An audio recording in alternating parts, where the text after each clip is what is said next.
The Boy Who Invented the Popsicle, the cool science behind Frank Epperson's famous frozen treat. Written by Anne Renaud. Illustrated by Milan Pavlovich. Published by Kids Can Press.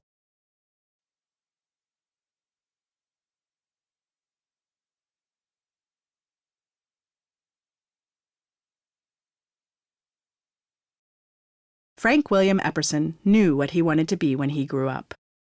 And everyone in Frank's family knew too, because, in case they forgot, he reminded them, often. When not busy with his schoolwork or chores, Frank could be found adventuring with his brother Cray, practicing his cornet, or learning magic tricks. He also pondered important questions. Do ants have ears? Do goldfish sleep? Do woodpeckers get headaches from pecking all day? But Frank's favorite pastime was inventing, and to invent, Frank knew he had to experiment. So off he would go to his laboratory, his back porch. There he doodled and designed, tinkered and tested, analyzed and scrutinized. By the time Frank was 10 years old, he had already masterminded his first invention, a handcar with 2 handles. At twice the speed of a regular one-handled handcar, Frank whizzed down the streets of his neighborhood. Frank also experimented with liquids. But what Frank loved most was experimenting with flavored soda waters, the kind that hissed and wheezed when he held a glassful to his ear and sent tangy bubbles galloping across his tongue with every gulp. Frank had his heart set on inventing the yummiest, most thirst-quenching, lip-smacking soda water drink ever.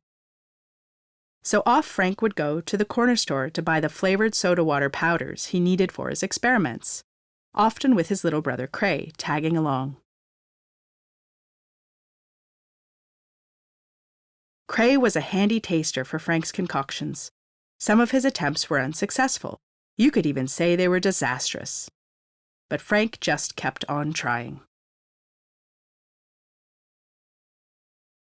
One day, Frank and the other children in his neighborhood decided to build a miniature amusement park. There was a theater, a merry-go-round, and a scenic railway. Frank was assigned the soda water stand, which suited him just fine.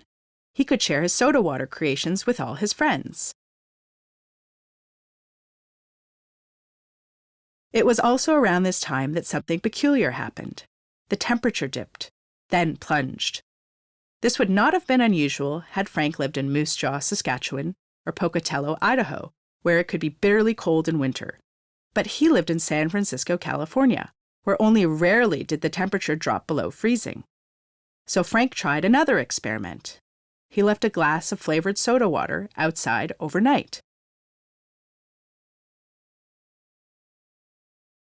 When he woke the next morning, Frank ran to his back porch to discover his soda water had frozen solid. He could no longer sip it.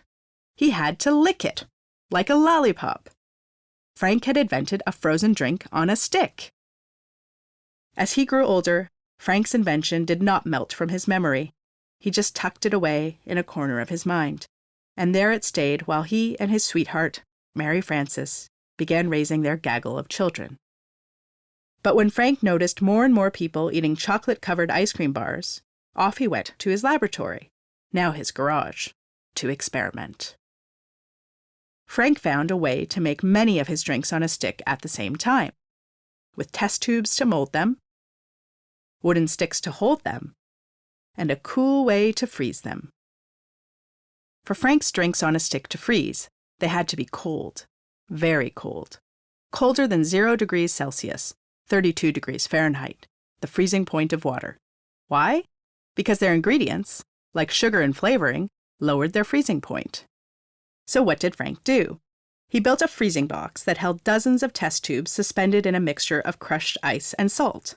Frank knew that salt lowered the freezing point of water, and that salty water froze at a much lower temperature than plain tap water. The salt and ice mixture would be colder than 0 degrees Celsius, 32 degrees Fahrenheit. Frank's drinks on a stick also had to freeze quickly. If they froze too slowly, the sugar and flavoring, which were heavier than water, settled at the bottom of the test tubes, leaving just flavorless frozen water at the top.